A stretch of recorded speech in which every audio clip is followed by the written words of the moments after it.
Malam itu hujan deras mengguyur Jakarta tanpa ampun. Andi berdiri gemetar di depan pintu rumah orang tuanya, tubuhnya basah kuyup dan air mata bercampur dengan air hujan yang turun deras ketika ayahnya mendorong bahunya dengan kasar sambil berteriak, "Pergi. Kamu bukan anakku lagi. Aku tidak mau tahu anak seperti kamu di rumah ini." Kata-kata itu seperti pisau yang menusuk dada Andi yang baru saja memberanikan diri mengaku bahwa dia adalah seorang pria gay. Pintu rumah ditutup dengan keras, meninggalkan Andi sendirian di kegelapan malam. Dia tidak tahu harus kemana. Keluarganya yang konservatif di kawasan Jakarta Selatan selalu mengajarkan nilai-nilai tradisional. Ibu Andi mungkin sedang menangis di dalam, tapi ayahnya yang keras kepala tidak memberi kesempatan untuk bicara lebih lanjut. Andi berjalan tanpa arah, tas ransel kecil yang berisi beberapa pakaian dan dompet basah di bahunya. Jalanan banjir, mobil lewat menyemprotkan air kotor. Dia merasa dunia runtuh. Bagaimana bisa hidupnya berubah dalam satu malam? Dulu dia karyawan kantor biasa, 25 tahun, punya teman-teman, tapi rahasia itu akhirnya meledak saat ibunya menemukan pesan di ponselnya. Setelah berjam-jam berjalan, kakinya lelah. Di sebuah warung kecil pinggir jalan yang masih buka meski hujan, Andi duduk di bangku plastik, memesan teh hangat dengan sisa uangnya. Di sana, seorang pria berusia sekitar 32 tahun, tubuhnya kekar karena pekerjaan isik, duduk menunggu ojek online. Pria itu bernama Budi, seorang buruh bangunan yang baru pulang dari proyek malam. Budi melihat Andi yang basah dan sedih, mata Andi merah. "Kamu baik-baik saja, Mas?" tanya Budi dengan suara lembut yang tidak sesuai dengan penampilannya yang kasar. Andi menggeleng, cerita sedikit tentang apa yang terjadi tanpa detail. Budi diam sejenak, lalu berkata, "Malam ini dingin dan basah. Kosanku dekat sini, ada kamar kecil. Kamu bisa menginap sementara kalau mau. Aku tidak suka melihat orang susah di jalan." Andi ragu, tapi tidak ada pilihan lain. Mereka berjalan bersama ke sebuah gang sempit di kawasan pinggiran, masuk ke sebuah rumah kontrakan sederhana. Kamar Budi kecil, ada kasur tipis, kipas angin dan oto keluarga lama di dinding. Budi memberikan handuk dan baju kering. "Istirahat saja. Besok kita bicara lagi." Andi menangis diam-diam di sudut kamar itu malam itu, memikirkan masa depannya yang tidak pasti. Siapa sangka seorang buruh bangunan asing memberi kunci keselamatan di saat keluarga sendiri menolaknya. Pagi harinya, sinar matahari menyusup lewat celah jendela. Andi bangun dengan badan pegal, bau makanan sederhana dari dapur kecil tercium. Budi sudah bangun lebih dulu, menyeduh kopi hitam dan memanggang roti tawar. "Makan dulu, Mas. Kerjaanku mulai jam 8, tapi kamu boleh di sini selama perlu," kata Budi sambil tersenyum tipis. Andi merasa hangat untuk pertama kalinya setelah malam mengerikan itu. Mereka duduk berhadapan, Budi bercerita singkat tentang hidupnya yang keras di Jakarta, dari desa di Jawa Tengah sampai jadi buruh bangunan. Andi mulai membuka diri, menceritakan tekanan keluarga yang selalu mengharapkan dia menikah dengan perempuan. Budi mendengarkan tanpa menghakimi. "Hidup ini pilihan, Mas. Yang penting kamu tahu siapa dirimu," ujar Budi pelan.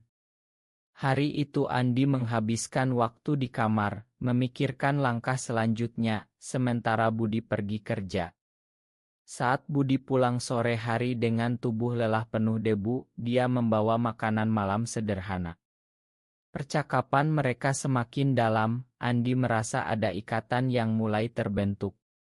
Malam itu, Andi tidur dengan lebih tenang, meski bayang-bayang penolakan keluarga masih menghantui. Keesokan harinya, Andi mencoba menata hidupnya di rumah kecil Budi. Dia membersihkan kamar dan membantu memasak, merasa berutang budi besar. Budi pulang kerja dengan senyum lelah, "Kamu tidak usah repot, Mas. Ini rumahmu sekarang juga." Mereka mulai berbagi cerita lebih banyak. Budi mengaku pernah mengalami hal serupa di desanya dulu, meski tidak detail. Andi merasa nyaman untuk pertama kali dia bisa jadi diri sendiri tanpa takut. Tapi tekanan batin tetap ada. Andi menelepon ibunya diam-diam, mendengar tangis di ujung sana, "Pulanglah, nak, ayahmu pasti makan." Tapi Andi tahu itu bohong. Di siang hari, Andi mencari pekerjaan online dari ponsel, mengirim lamaran ke beberapa perusahaan. Budi mendukung, "Kamu pintar, pasti dapat."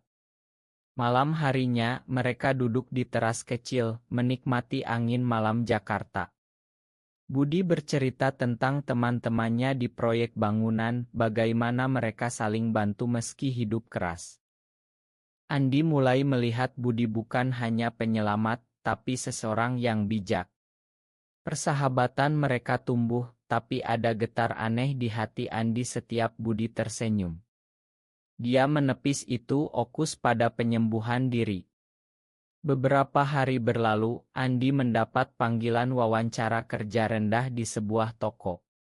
Budi mengantarnya naik motor bututnya, "Semangat, Mas." Wawancara berhasil, Andi mulai kerja.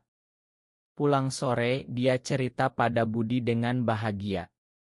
Budi memasak mie goreng sederhana, mereka tertawa bersama. Tapi di balik itu, Andi masih merasakan krisis identitas, bertanya-tanya mengapa dunia begitu kejam terhadap orang seperti dia. Budi selalu ada, mendengarkan tanpa paksa. Ikatan mereka semakin kuat, seperti keluarga baru. Andi mulai membantu Budi membersihkan alat kerja, belajar tentang kehidupan buruh. Malam itu, saat hujan lagi turun, Andi merasa rumah kecil itu adalah tempat aman sejati. Andi sudah bekerja 2 minggu di toko, tapi gosip mulai beredar.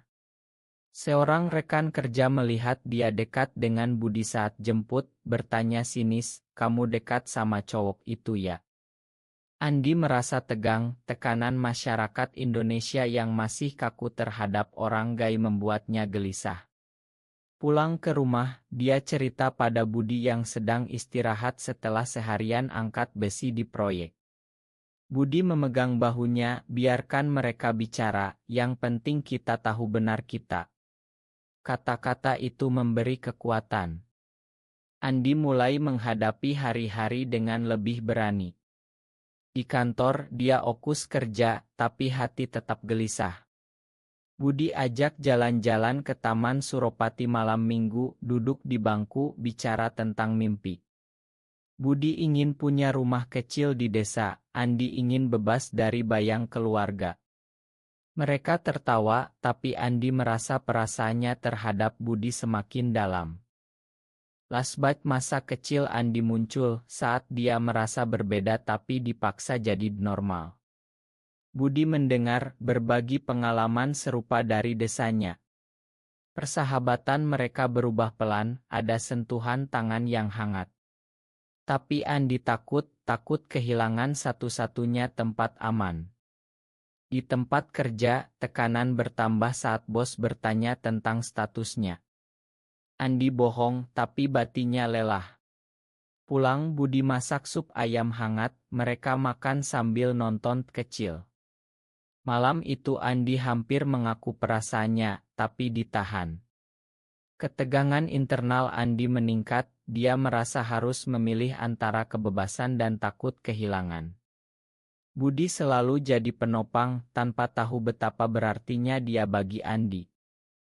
Krisis datang saat ayah Andi menghubungi lewat nomor baru, memaksa Andi pulang untuk diperbaiki dengan cara agama. Andi kaget, pergi ke rumah lama, tapi hanya bertemu penolakan lebih keras. Pulang ke kos Budi, dia menangis. Teman lama Andi yang dulu dekat, sekarang menyebarkan rumor di media sosial setelah tahu rahasianya, membuat Andi semakin terisolasi. Budi yang mendengar, marah tapi tenang, kita hadapi bersama. Tapi Budi sendiri menghadapi masalah di proyek, bosnya curiga kenapa Budi sering pulang cepat untuk Andi, hampir kehilangan pekerjaan.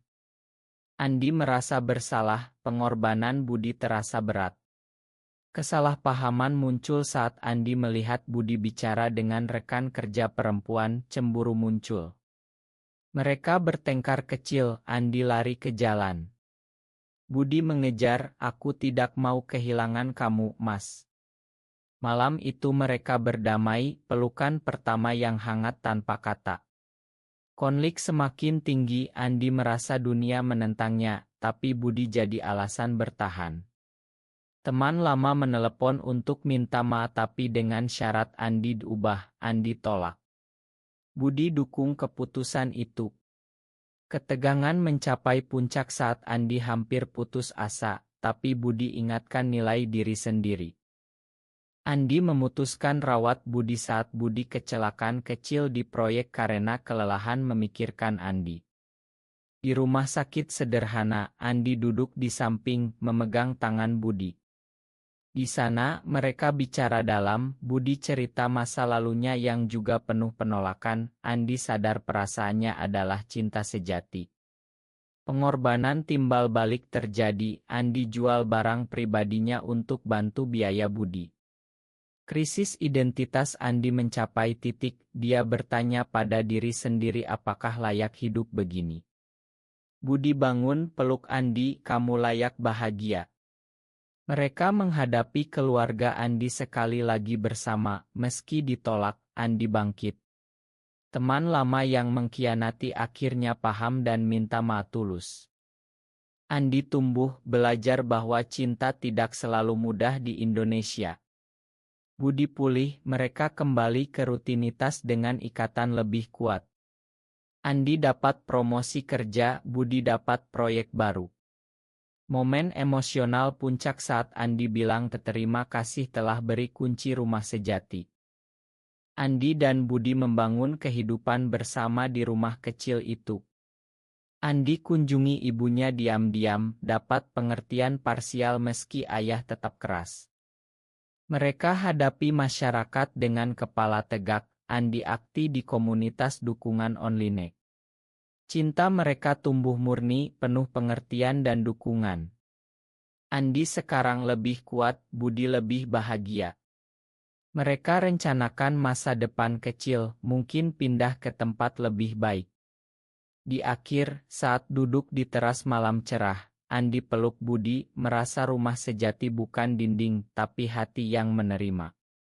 Tapi pertanyaan tetap menggantung, benarkah bahwa penerimaan dari orang asing bisa lebih hangat daripada darah sendiri, atau justru keluarga adalah segalanya meski menolak kita? Benar atau salah?